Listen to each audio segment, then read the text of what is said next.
예수 그리스도께서 인자라고 하는 사람으로 이 땅에 오셔서 십자가에 달려 죽으신 것은 마치 구약에서 제물로 그 짐승의 피로 말미암아 우리를 정결하게 하신 그것을 다시 구체적으로 그리고 완벽하게 우리의 죄를 사하기 위한, 대속하기 위한 하나님의 계획이었고 하나님의 지혜였다라고 하는 것을 앞에서 강조했습니다. 그 하나님의 지혜와 지식을 우리가 받았다라고 설명을 했고, 그 지혜를 계시로 연결해서 설명을 합니다. 우리가 읽은 9절의 말씀에 보면 하나님이, 사도 바울은 이 계시를 특별히 하나님의 비밀의 계시라고 정의를 내리고 있는데, 사실은 이 비밀이라고 하는 단어와 계시라고 하는 단어는 정반대의 뜻을 가지고 있습니다. 비밀은 말 그대로 드러나지 않도록 감추는 겁니다. 그래서 비밀이야 그럴 때는 모르는 거죠. 그래야 비밀이죠.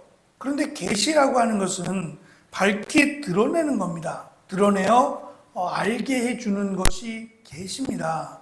비밀인데 이 비밀을 공개해서 드러내어 밝히셨다라고 하는 것이고, 그 일을 지금 사도들 제자들에게 맡기신 거예요. 원래는 감추어 두었던 비밀인데 이 비밀을 먼저는 유대인들에게 그리고 이방인 땅끝까지 향해서 이 비밀을 가르쳐 주셨다는 겁니다.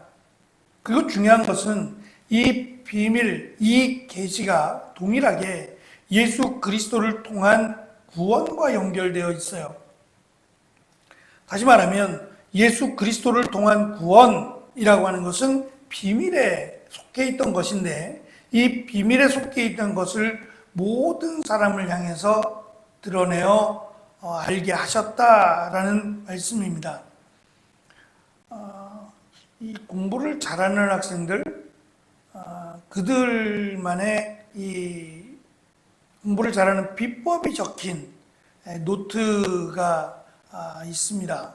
보통 비밀 노트라고 불려지는 건데, 그들이 공부하면서 어떤 것을 중심으로 해서 지식을 넓혀가거나 또는 그 지식을 풀어가는 과정들을 담고 있는 그들만의 말 그대로 고유한 그런 노트라고도 할 수 있겠죠. 공부를 잘하고 싶어하는 사람들은 그 비밀 노트에 관심이 많아요. 왜냐하면 시간이 오래 걸리기도 하고, 또 자기가 깨달아 아는 것, 자기가 좋은 성적을 내기에는 한계가 있다고 느끼기 때문이죠. 그래서 그런 것들에 대한 도움을 받고 갑작스럽게 공부를 잘하는 그런 바람을 갖기도 합니다. 대부분의 이방 종교에는 수많은 신과 관련된 다양한 비밀 의식들이 있었어요. 똑같지 않은 각 그 신과 맞물린 비밀의 의식들이 있어 왔어요. 그리고 이 비밀 의식을 통해서 정결하게 되거나 또는 신과 하나가 되거나 하는 일들이 있어 와서 이 비밀 의식을 아는 것이 마치 다양한 신들과 하나가 되거나 또는 그 신들을 잘 섬길 수 있는 그런 그 비법 또는 그런 신들을 섬길 수 있는 유일한 통로라고 여겨왔습니다.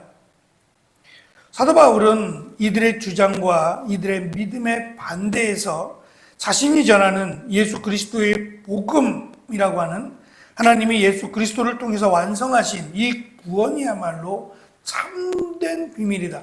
반드시 알아야 할 이것이 아니면 구원을 받을 수 없는 유일한 그러한 진리, 참된 비밀이라고 선언하고 있는 겁니다.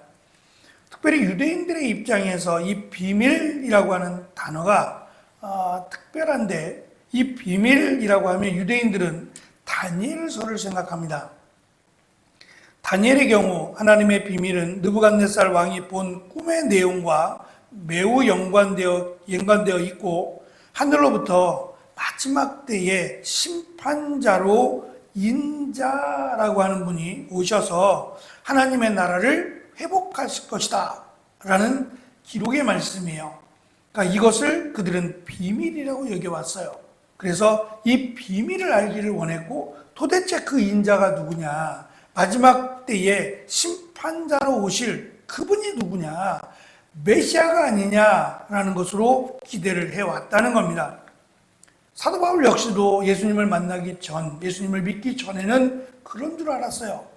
그래서 십자가에 달려 죽은 예수라고 하는 그 사람이 메시아다라고 하는 말을 들으니 이 비밀이 무너져 내리는 것 같았어요. 오히려 하나님의 말씀을 욕되게 여긴다고 생각을 했단 말입니다. 비밀은 메시아이신 분이 심판자로 오셔서 하나님의 나라를 완성해야 되는데 그 심판자를 예수라고 하고 그 예수는 십자가에 달려 죽었어요. 죄수란 말입니다. 이게 어떻게 연결이 되느냐 말이에요. 그래서 오히려 그것을 전하는 것이 하나님의 영광을 가리우거나 하나님을 욕되게 한다라고 생각을 해서 더 열심히 더 적극적으로 이 일에 반대자가 되었던 거죠. 근데 사실은 예수님을 만나고 나니까 이 비밀이 다 벗겨졌어요. 제대로 깨닫게 된 겁니다. 예수님이 왜 인자로 오셔야 했는지, 그리고 그분이 왜 십자가에 달려 죽으셨는지, 그리고 그분이 메시아가 맞고 그분이 약속하신, 예언하신, 계시하신 그 마지막 날의 심판자라고 하는 것도 깨닫게 된 겁니다. 그러니까 이것이 비밀, 여전히 비밀로 남겨진 이들이 있어요. 이미 복음이, 이 진리가, 이 비밀이 오픈이 되어서 마치 판도라의 상자처럼 열려버렸다고요. 열렸지만 아직도 그것을 믿지 못한다면 그들에게는 이것이 여전히 비밀입니다. 비밀은 열렸는데 이 비밀을 깨닫지 못하고 믿지 못하면 여전히 그들에게는 비밀로 남을 수밖에 없어요. 근데 이 비밀이 말 그대로 사도 바울조차 깨닫지 못할 정도로 지극히 지성적이지 않아요. 우리의 지식이나 우리의 경험으로는 결코 깨달을 수 없는 하나님의 지식에, 하나님의 지혜에 속한 영역이란 말입니다. 그러니 이것을 내 지식으로, 내 경험으로 깨닫기에는 턱없이 부족해요. 특별히 죄인된 인간이 거룩하신 하나님의 뜻을 안다는 것은 너무도 부족해요. 그래서 이것을 깨닫는다는 것이 앞에서 말씀하신 하나님의 지혜인데 이것을 깨닫게 되는 것이 은혜라고 설명을 하는 겁니다. 근데 이것을 깨달으면 하나님의 모든 말씀이 다 이해가 되는 거예요. 하나님의 가장 큰 은혜가 여기에 담겨 있기 때문에 이것을 믿으면 하나님에 대한 놀라운 은혜와 사랑을 깨달을 뿐만 아니라 하나님의 말씀을 더 깊이 이해하게 되는 겁니다. 그래서 사도 바울에게 마지막 때가 이르러 심판하실 예수 그리스도라고 하는 것을 사도 바울도 계속해서 전합니다. 특별히 10절에서 강조하는 것이 예수 그리스도를 통한 구원의 계획, 그 하나님의 계획이 이루어질 때, 예수 그리스도의 때라고 하는 마지막 때에, 재림의 때에 그리스도 예수 안에서 하나가 된다라고 말씀합니다. 이 하나가 된다라고 하는 것은 모든 만물이 한 분의 다스림을 받게 된다.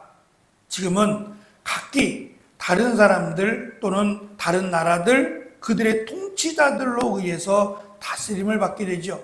그러니까 왕이 바뀔 때마다 정치도 바뀌고 또 많은 것들이 변하죠. 근데 마지막 때, 그때가 되면 하나님의 뜻이 이루어질 것이고 완벽하게 이루어질 뿐만 아니라 그때에는 하나님의 다스림을 받게 될 것이다.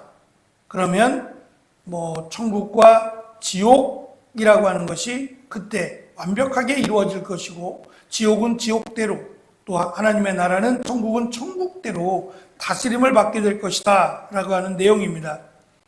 요한계시록에서는 새하늘과 새 땅이라고 밝혀주면서 그것이 우리가 이 땅에서 사는 이 땅의 나라가 아니라 새하늘과 새 땅의 나라가 될 것이다 라고 하는 것을 우리에게 가르치고, 이건 역시도 사실 예수 그리스도를 통한 구원의 계획을 깨닫지 못하면 믿지 못하게 될 겁니다.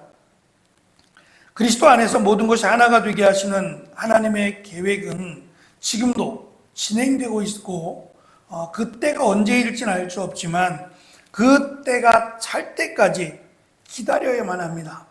우리가 그 때를 채워갈 수 없어요.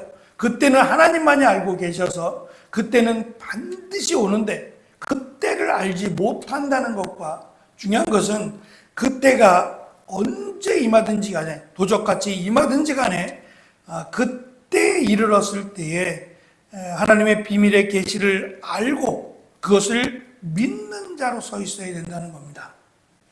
그것이 우리가 마땅히 앞에서 강조하신 예수 그리스도를 통한 구원의 은혜에 대해서 우리가 늘 감사할 뿐만 아니라 그 은혜를 받은 자라면 연약한 이들의 또는 상대방의 허물을 덮어주는 이러한 사랑을 실천하며 살아야 되는 것이 우리가 마땅히 해야 할 그리스도인으로서의 본분임을 사도 바울은 강조하고 있습니다. 언제 오실지 알 수 없지만 분명히 오신다는 사실과, 그리고 그 때에, 오실 때에 믿음이 있어야 된다. 그러면 우리가 늘 믿음 가운데 살아야 된다라고 하는 것이 우리에게 주어진 의무와 책임이 될 겁니다. 그 믿음으로 오늘도 승리하고 그 믿음으로 주님과 동행하는 귀하고 복된 하루가 되시기를 축원합니다. 기도하겠습니다. 주님.